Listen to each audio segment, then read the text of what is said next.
और जिन केसों की हकीकत है वो सारा पाकिस्तान जानता है और नैब की हकीकत भी जानता है। लेकिन आपने नैब ने मुकदमा बनाया है तो 2.5 साल से मुकदमे की हर पेशी पे आते हैं और मुकदमे की जो हैसियत है वो सब जानते हैं कि हैसियत क्या है। जो सिंध हाई कोर्ट ने बेल में जो कमेंट्स दिए हैं या जो जजमेंट दी है, अगर उसको पढ़ लिया जाए तो ये केस है ही नहीं। लेकिन ठीक है, पॉलिटिकल इंजीनियरिंग नैब ने करनी है, उन्होंने अपना काम करना है, अपने अपना काम करना है, अदालत में आना है, अपनी बात करनी है और इस निज़ाम का सामना करना है। ये हमारा काम है, इंशाल्लाह करते रहेंगे। और मेरा तो हमेशा चैलेंज है नैब को भी, इस हुकूमत को भी, कि 5 साल हम हुकूमत में रहे हैं, आपको कोई करप्शन का इल्ज़ाम लगाना है तो टीवी के कैमरे लगाएं जैसे यहाँ लगे हुए हैं और पाकिस्तान के अवाम को दिखाएं कि कौन सी करप्शन हुई है। इन अदालतों में आप कैमरे लगाएं और आपको पता चले कि यहाँ क्या निज़ाम है। कि जज भी परेशान है कि केस नहीं है, हम क्या प्रोसिक्यूट करें, प्रोसिक्यूटर खुद परेशान है। लेकिन नैब ने अपना तमाशा लगाना है और नैब के चेयरमैन की हैसियत आपने देख ली है कि जब कौमी असम्बली ने बुलाया तो नैब के चेयरमैन ने ख़त पेश किया कि मुझे वज़ीर-ए-आज़म ने इस्तिस्ना दे दी है। वज़ीर-ए-आज़म ये खुद जज रहे सुप्रीम कोर्ट के, वज़ीर-ए-आज़म आपको पार्लियामेंट के सामने पेशी से इस्तिस्ना दे सकता है? ये क्या चेयरमैन नैब को इल्म नहीं है इस बात का? मैं इस अदालत में आता हूँ, मैं कल स्पीकर से दिखा के ले आऊँ कि मुझे इस अदालत से इस्तिस्ना हासिल है, ये मुमकिन नहीं है। अदालत के मामले अदालत करेगी, कौमी असम्बली के मामले कौमी असम्बली की कमेटी करेगी। तो क्यों घबराते हैं कमेटी के सामने पेश होने से? क्योंकि वहाँ सवाल जवाब होंगे कि आपने क्या केस बनाए हैं। मैं तो चेयरमैन नैब को चैलेंज करता हूँ कि प्रेस कॉन्फ्रेंस करें। हर जो पाकिस्तान मुस्लिम लीग नून पे केस आपने बनाए हैं, शहबाज शरीफ से शुरू करें, साद रफीक साहब पे आए, यासिर इकबाल से आए, मुझ पे आए, ख्वाजा आसिफ पे आए, जिसको भी इसी चेयरमैन ने गिरफ्तार किया अपने ऑर्डर से, वो आकर पाकिस्तान के अवाम को बताए कि कौन से केस हैं उसके खिलाफ, हमारे खिलाफ कौन से केस हैं, कौन सी करप्शन हुई है। इस हुकूमत के करप्शन पे करप्शन का स्कैंडल है, कोई पूछने वाला नहीं है। चेयरमैन नैब खामोश बैठा है, लेकिन ये बातें छुपी नहीं रहेंगी। इसी चेयरमैन नैब को पेश होना पड़ेगा अदालतों में, बताना पड़ेगा ये जाली केस क्यों बने हैं, बताना पड़ेगा कि मुल्क में जो करप्शन हुई है वो खामोश क्यों रहा है। ये इंसाफ का निज़ाम होता है। किसी को इस्तिस्ना हासिल नहीं है, किसी को यह हक हासिल नहीं है कि जुल्म करे, किसी को यह हक हासिल नहीं है कि जाली केस बनाए। बताए ना चेयरमैन नैब आकर कि 4 साल में उसने कितने सियासतदानों के खिलाफ केस बनाए हैं और वो केस क्या हैं। ये हकीकत है सारी नैब की। और जो नैब ने मुल्क के अंदर तबाही फैलाई है, आज कोई अफसर भी फैसला करने को, काम करने को तैयार नहीं है। आज जो मुल्क की मुश्किलात हैं उसमें नैब का बड़ा हिस्सा है। और ये वो हुकूमत जो कहती है हम नैब के साथ मिलकर काम कर रहे हैं, जो चेयरमैन नैब को इस्तिस्ना के खत जारी करते हैं, इनको भी जवाबदेह होना पड़ेगा।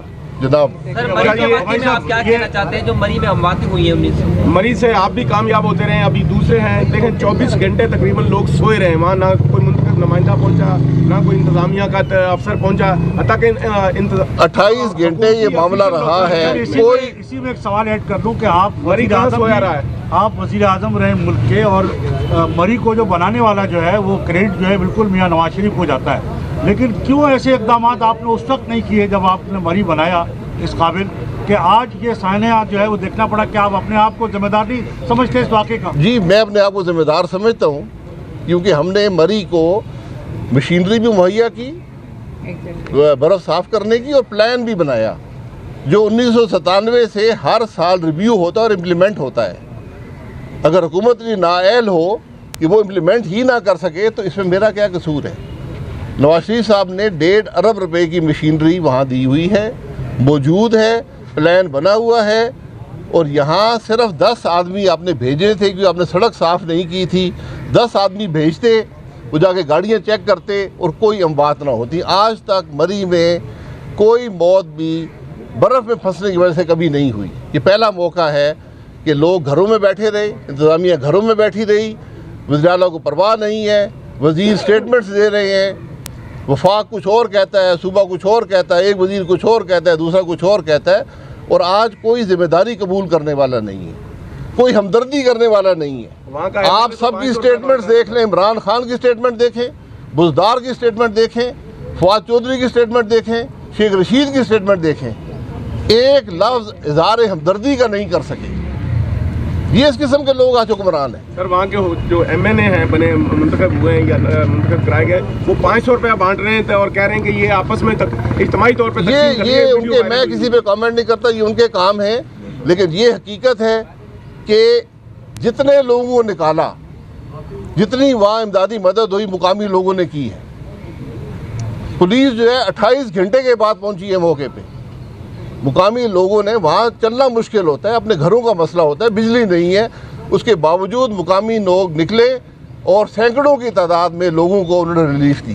तो ये उनकी कामयाबी है। लोगों से हटकर वहाँ जो लोग कारोबार कर रहे हैं उन पर जो है मुख्तलिफ न सिर्फ इल्ज़ामात भी आयद हो रहे हैं, बल्कि लोग सबूत के साथ बता रहे हैं कि जिस तरह उन्होंने होटल का किराया जो 2000 या 4000 की बजाय 25 हज़ार रुपये जो है, और फिर एक चीज़ के उन्होंने पैसे इतने बढ़ा दिए जो लोगों ने। देखिए, अगर ये किराए बढ़ते हैं तो इंतजामी का काम होता है। किराए तो शहर के अंदर बढ़ते हैं ना, हम बात तो सड़क में हुई है। जो लोग गाड़ियों में सफ़र कर रहे थे, जब सड़क बंद हो गई, हम बात वहाँ से हुई है।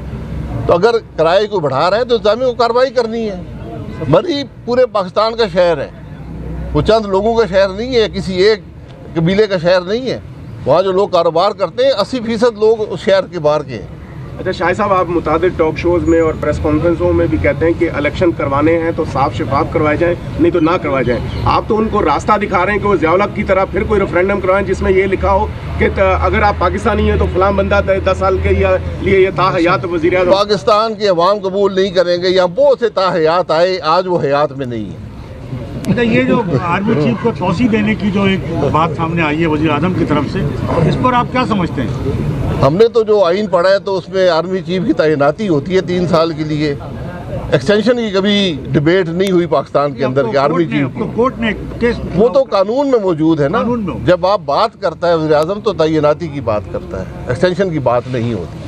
अच्छा, ये वो तमाशा लगा रहे हैं सारे मामले का। गुज़िश्ता 3.5 साल से हुकूमत ने आवाम को ट्रक की बत्ती के पीछे लगाया हुआ है कि एहतसाब करेंगे, महंगाई ख़त्म करेंगे, और अपोजिशन ने अपने ट्रक की बत्ती के पीछे लगाया हो। आवाम जाएँ तो जाएँ कहाँ? 3.5 साल में तो उनका कचूमर। अब तो घरेलू ख़वातीन हमने घरों में बैठ के बतवाएँ देने लगी हैं। देखिए, अब आपने इन हुक्मरानों को ट्रक की बत्ती के पीछे लगाना है, अब आवाम का काम है। जब इलेक्शन होगा इनको बताएंगे, और आप देखेंगे जो KP के अंदर हुआ है, आप देखेंगे कि आज मैं आपको हकीकत से कहता हूँ, इस पार्लिमानी पार्टी की PTI के जो MNAs उनकी अक्सरियत जो है वो खुल्लम खुल्ला कहती है कि हम PTI की टिकट पर इलेक्शन नहीं लड़ सकते, हम हार जाएंगे, अवाम हमें नहीं छोड़ेंगे। ये आज की हकीकत है। अपोजिशन अपना काम कर रही है, पार्लिमानी जमहूरियत में एक हद तक काम होता है, उसी में जमहूरियत चलती है। अच्छा ये बताइए, शाहिद खान अब्बास साहब, पीपल्स पार्टी ने कहा है कि जो चेयरमैन सेनेट है उसके खिलाफ भी अदम एतमाद लाई जाए, वज़ीर आज़म के खिलाफ भी अदम एतमाद लाई जाए, क्या उसके लिए मुस्लिम? जी बिल्कुल, पार्लिमान का इजलास हो रहा है, वहाँ पर आकर बहस कर लें। आज भी मीटिंग है जॉइंट अपोजिशन की, बिल्कुल ये सब बातें कंसिडर हो सकती हैं। अच्छा, लॉन्ग मार्च को आप लोग पीपल्स पार्टी के लॉन्ग मार्च को ज्वाइन करेंगे या पीपल्स पार्टी आपके लॉन्ग मार्च को ज्वाइन करेंगे? ये पीपल्स पार्टी ने अपना लॉन्ग मार्च अनाउंस कर दिया है, PDM ने तो 23 मार्च का अनाउंस किया हुआ है। पीपल्स पार्टी करना चाहती है, वो भी अच्छी बात है। जितने लॉन्ग मार्च होंगे इतना अवाम का दबाव बढ़ेगा इस हुकूमत पर। सर, वज़ीर दाखिला तो कह रहे हैं कि 23 मार्च में जो आपने ऐलान किया बिल्कुल गलत किया उस दिन, क्योंकि इस्लामाबाद के अंदर फौजी परेड भी होती है 23 मार्च को, तो उस दिन तो आप उनको चैलेंज कर रहे हैं। परेड बाहर होती है, ग्राउंड में होती है, सुबह 11 बजे ख़त्म हो जाती है, उसके बाद अवाम की परेड होगी।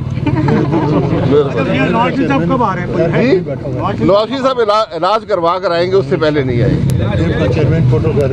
YouTube पर गूगली न्यूज देखने के लिए youtube.com की सर्च बार में गूगली न्यूज TV टाइप करें। गूगली न्यूज के पेज पर सुर्ख रंग के सब्सक्रिप्शन वाले बटन पर क्लिक करना ना भूलिए। YouTube पेज पर अपलोड होने वाली वीडियो से बाखबर रहने के लिए बेल आइकन पर क्लिक कीजिए। आपको हर नई वीडियो के बारे में नोटिफिकेशन मौसूल हो जाएगा।